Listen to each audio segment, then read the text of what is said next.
Hello everyone and welcome to our training on emergency preparedness plans. This is a required training in both the orientation category and annual training category of the Child Care Minimum Standards. My name is Timothy Smith and I'm glad you're here. Before we get started, let's go over a few housekeeping items. This training has been submitted to the Texas Early Childhood Professional Development System, otherwise known as TechPEDS. So make sure your personal TechPEDS ID number is entered on your Tim the Trainer portal before you complete your assessment at the end of the course. If you have any questions about this training or if you need more information beyond the scope of the training material, there are 3 different ways that you can reach us. On our website, timthetrainer.com, in the upper right-hand corner of the screen, you can send a direct message. Or you can call us or email us and we can get back to you in a timely manner. Lastly, child care licensing requires that trainings are completed in a reasonable amount of time. Basically, that means that you cannot complete more clock hours of training in a single day than the total number of hours worked in that day. Definitely, you should not be completing more clock hours of training in a single day than there are waking hours of a day. We always want you to be in compliance with child care regulations, Texas Rising Star, Texas Workforce Commission, and all of the other regulatory agencies. Our 3 objectives for this course is, number 1, to become familiar with the expectations for emergency preparedness in the Child Care Minimum Standards. We're also going to talk a lot about maintaining composure and demonstrating competency when dealing with emergencies. Last, we will focus on participants being able to be proactive to handling emergencies and learn to practice processes on an ongoing basis. Now, this training is just an outline of an emergency preparedness plan. This is just a sample. It is going to be very important for you to become familiar with your individual program's plan of action. Every facility is going to have a different emergency preparedness plan, depending on your building layout, your premises, where your fire extinguishers are located, the community that you're in. There are a lot of factors that you have to take into consideration when creating an emergency preparedness plan. So once again, while we will go over a sample emergency preparedness plan in this training, it is going to be critical that you go back to your program and you become familiar with the individual program's emergency preparedness plan. Now, during any emergency, the best course of action is to breathe and stay calm. Know how many children that you have and make sure that you've got your attendance document, such as your signing and out sheet or transition sheet, in your hand, whatever form of attendance tracking that you use in your program. If you have children of your own that are enrolled in your facility but located in another classroom, trust their teachers to take care of them. You are responsible for the group of children that are in your care. So many times our parental instincts want to kick in and we want to go and make sure that our own personal children are safe. Rely on their teachers to take care of that. You have a group of children that you are responsible for. Now, as we move forward, we're going to go over several different examples of items that need to be included in your emergency preparedness plan. Not every program is going to have all of these items listed, and it might be that your program has other types of emergencies listed in your plan that I may not go over today. Make sure that you review your center's emergency preparedness plan and ask your leadership team for any clarification or guidance that may be needed on those particular situations. First, we're going to talk about tornadoes or any other type of significant or bad weather situation. Now, once again, always stay calm. practice active calming techniques before you have an emergency situation. Watch the children and not the situation. So many times we want to look out the window, we want to check notifications on our smart devices, kind of be in the know of what's going on with the weather. All right? Your focus should always be on making sure the children have a felt sense of safety and that they are prepared to take cover in a moment's notice. Always make sure that you have your sign in and out sheet or a transition sheet or whatever attendance tracking document that you have, and you stuff it in your clothing. Stuffing it in the front of your pants, the back of your pants, if you have a backpack that you can put on. So that way your hands will be free to protect the children and get them to safety. But you need to make sure that you've got that document on you. Grab your flashlight. You should always have a working flashlight in every room of your building. Check that flashlight at least monthly to make sure that it's got fresh batteries and that it comes on whenever you need it. Take all of your children to a center hallway as designated in your particular program. Have the children sit close together and close as possible, and have the children duck and cover. This will be familiar to the children since you practice this each time you have a severe weather drill. Child care regulations requires us to practice severe weather drills at least 4 times a year, so they should be familiar with this process. Practice composure and practice deep breathing when you do your severe weather drills 4 times a year.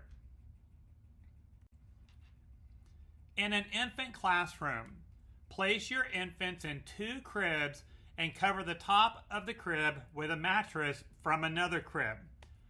Place the mattress sideways across the top of the crib and huddle next to it. Roll the crib to the center of the hallway. Stay there until advised that the bad weather has passed. It can be helpful to quietly sing songs with the children to help keep them calm. The director or manager in charge of the program will monitor the local weather stations and the weather alert radio for updates. Communicable disease outbreaks. All staff members will follow policies and procedures regarding diaper changes, toileting, hand washing, food preparation, and general common sense measures such as keeping surfaces clean, changing bedding, and teaching children how to cover coughs and sneezes to prevent the spread of germs that cause illnesses in the first place. All right? In the event of an outbreak of a communicable disease, the director or the manager in charge of the facility will notify the local health department as well as child care regulations to inform them of the situation and ask for instruction and guidelines to follow specific illness or outbreak procedures. Communicable diseases, it is required that these are reported to both child care regulations and your local health department. You can refer to the Health and Human Services website for a list of communicable diseases that must be reported to these 2 agencies.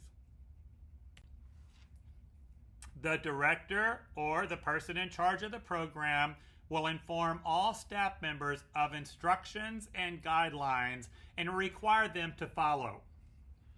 The director or person in charge will also notify all parents about the situation in writing within 48 hours as required by the Texas Department of Health and Human Services and Child Care regulations.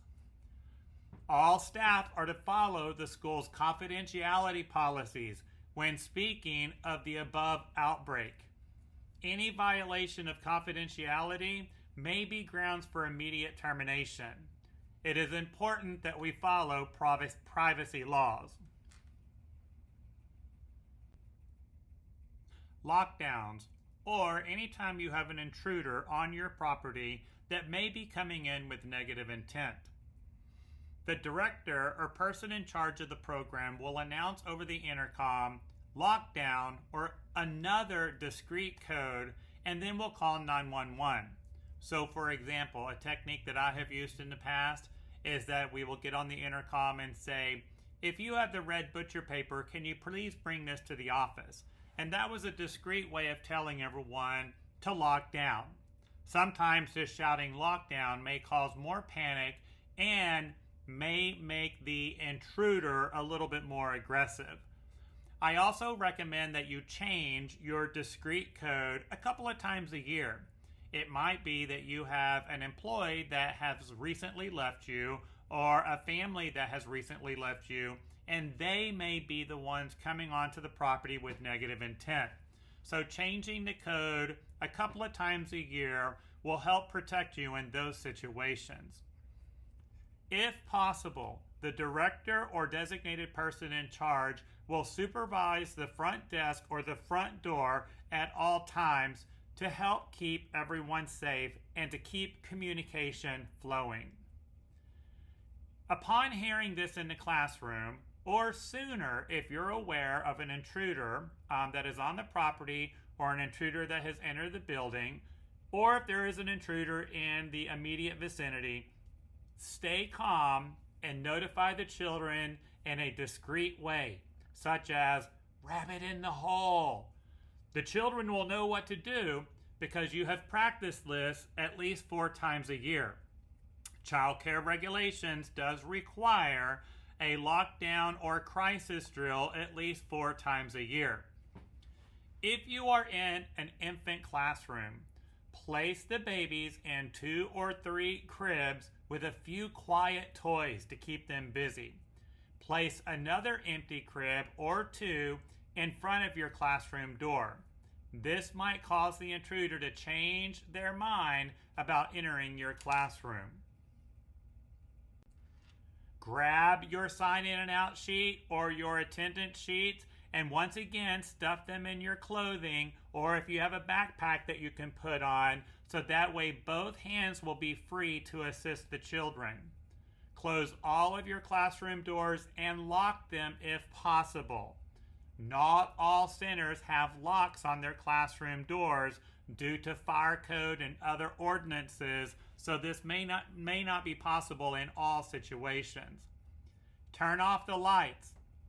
If you have reason to believe that no one else in the building is aware of the danger and you can safely do so, use the intercom or other communication devices to calmly announce the secret code for lockdown. Whisper and remind the children to be very quiet. Do your name to face checks silently and often. Keep the children and yourself safe in place and away from the interior and exterior of the windows. Watch the children, not the situation. If the intruder does enter the classroom, do not argue with them and try not to engage with them. The director or designated person in charge will ensure that all building entrances and exits are locked and that no authorized individuals leave or enter the building during this time. In the event that you have a significant accident in your program, now this is something that's beyond a normal everyday accident that we typically see in our programs. We're talking about significant incidents in this situation. Once again, breathe and stay calm. Always make sure that the children are supervised. If you're alone in the classroom, tell the children to sit down near you. If there is more than one adult in the classroom, one adult is to take care of the accident, the other adult is to engage and supervise the children. We don't want multiple people hovering over the injured child and cause intimidation, and then leaving the other children unsupervised. Okay. Comfort the child by speaking in a low, quiet voice. If you have a significant accident in your program, the panic that you may have comes out with your facial expressions and your tone of voice. This could frighten the child, increase their heart rate, and make the situation worse. So even if it's like the grossest thing you've ever seen in your life, stay calm and make sure that the children are, feeding off of your calm energy right here. Apply first aid if as needed, or if you are able to do so at that point in time. If it is a significant accident, contact the office immediately and have the director or the person in charge call 911. If the child is bleeding a lot, all right, apply pressure to stop the bleeding. In an extreme case, you may want to take off the child's shirt and use that. It's going to be the closest thing that you can get your hands on to help stop the bleeding.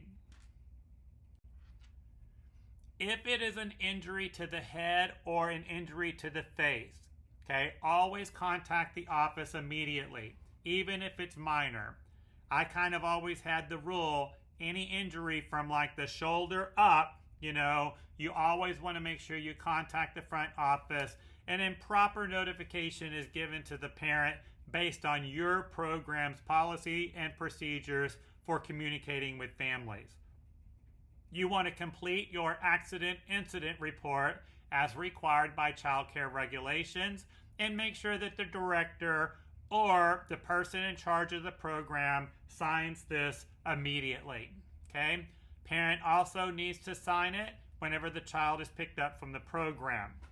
Now remember, when a parent is asked to sign an accident incident report, it is not an acknowledgement or an agreement. It is not a release of liability. A parent signing that accident report is simply that they are acknowledging that they were given the information. So this should happen every single time, and this should be addressed in your policy manuals that parents cannot refuse to sign an accident report. You've got to have documentation that they were given the information. If a designated individual is coming to pick up that child, so it's not the biological parent, that designated pickup person must sign the document. They have to acknowledge that they were given the information. Accident and incident reports must be kept confidential while they are in your presence. We don't want to violate privacy right here. In the event of serious illness or injury that is involving an adult, contact the office immediately, and the director or the designated person in charge will call 911 or the person's emergency contact. Illnesses. If you have a child that becomes ill while in your program, ask the child, what doesn't feel good? Contact the front office and have the designated person in your program come and take the child's temperature. If the fever is over 100 degrees body temperature, then have the director or the designated person in charge contact the parent or guardian. If no fever exists, make the child comfortable and keep a close eye on them, providing adequate supervision at all times. If the child complains of pain, ask them to point with one finger where it hurts and then investigate the situation. See if there's any discoloration or any bruising or a bump sticking out or anything. If there is light vomiting or mild diarrhea, if in no pain, call the office after the third incident. In a situation where you may have an explosion, a chemical spill, or a gas leak, if this is happening inside of the facility, we're going to refer you to your procedures for fire and off-site evacuation and relocation. If this is happening outside of your facility, close the doors and lock them if possible. Turn off the air conditioner if possible. Turn off a heater if possible. We want to prevent the chemical from being circulated throughout the air. Turn off lights, computers, TVs, radios, CD players, aquarium pumps, or anything else that may cause an electrical spark. Keep children seated on the floor as low as possible and keep them calm. Sing some quiet songs or read some stories. If you have an explosion, chemical spill, or a gas leak that occurs inside of your facility, be prepared to evacuate if told to do so by the director or the person in charge or emergency personnel. If you detect a strong odor, show the children how to lift up and breathe through their shirts. If told to evacuate, consider crawling to avoid strong fumes that are floating higher in the air. Ask for clarification if this is the case. Okay? Bomb threats or other threats, you're going to follow the instructions of your local first responders. If your facility receives some type of bomb threat, write down everything that the person says on the phone. Always ask them, where is the bomb? They may or may not tell you. All right. Ask them when the bomb may go off or what will happen if the bomb goes off. Again, write all of this stuff down. Notify your director or person in charge. Call 911 immediately and follow your first responders' instructions. When you do have an off-site evacuation, child care regulations does require us to have an off-site location, and this needs to be mentioned in all of your policy manuals. If you have to evacuate your program, families need to know where they can find their children. Your primary responsibility is to keep the children safe. Keep your sign in and out sheet or attendance records in your hands or stuff them into your clothing, or like we mentioned earlier, a backpack. If time allows, gather children's diaper bags, bottles, baby formula, food, and coats. In some situations, you may not have time to grab these things. You got to get out, and you got to get out now. Children will be evacuated in the center's buses and vans from the oldest to youngest, so that the older children can assist with keeping the children seated at the evacuation site. Depending on the situation, the city may also send transportation vehicles to assist. The director is responsible for keeping a charged cell phone or communication device with him or her and overseeing and directing the evacuation process. The director is the last person to leave the building. The assistant director or another person in charge is responsible for taking the emergency binder that has permission slips and parent contact information in it, a first aid kit, emergency medication for children that have things like insulin, EpiPens, asthma medications, and a charged cell phone or communication device, and accompanying the first vehicle to the evacuation site so that that person can be in charge of the evacuation site and begin the parent notification. The director and assistant director are aware of each other's cell phone numbers, so have a communication list with all phone numbers involved. Evacuation and relocation site, and you're going to designate this in your own individual plan. So where is your designation site and what is the address for that site for local evacuations?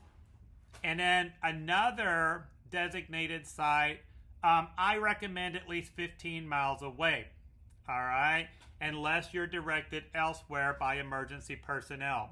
So again, one emergency site close by, one emergency site a little bit further, depending on the reason for the evacuation. After all children and all staff have been relocated to the evacuation site and are safe and have all of their needs taken care of, once again, we continue the contact process for parents and guardians. Staff members will continue to supervise and take care of the children, including engaging with them, entertaining them with songs, stories, games at the evacuation site. Once again, watch the children, not the situation. When at the off-site evacuation, once again, the assistant director or person in charge will continue to supervise and take care of the needs of the staff.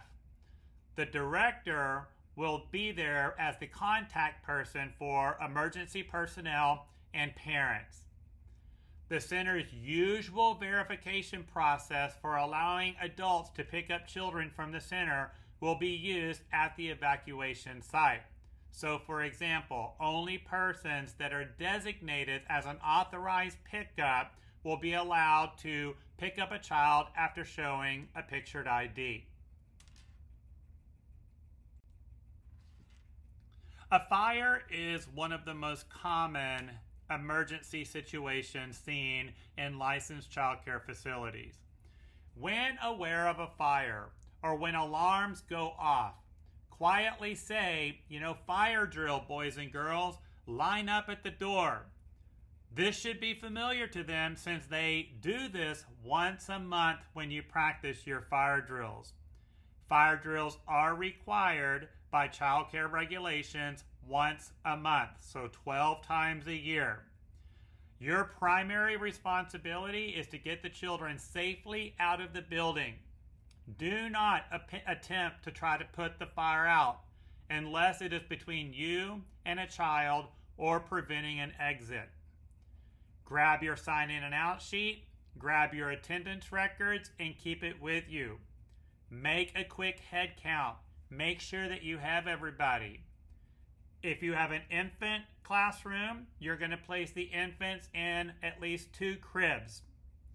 Proceed to the proper fire exit and the exterior meeting place as designated on your evacuation and relocation plan located in your facility. This is the same spot that you're going to take children to every single month when you practice your fire drill. Once you get outside to your designated area, do your name to face. Check that make sure every single child made it outside. Do the visual check with your sign in and out sheet and attendance record.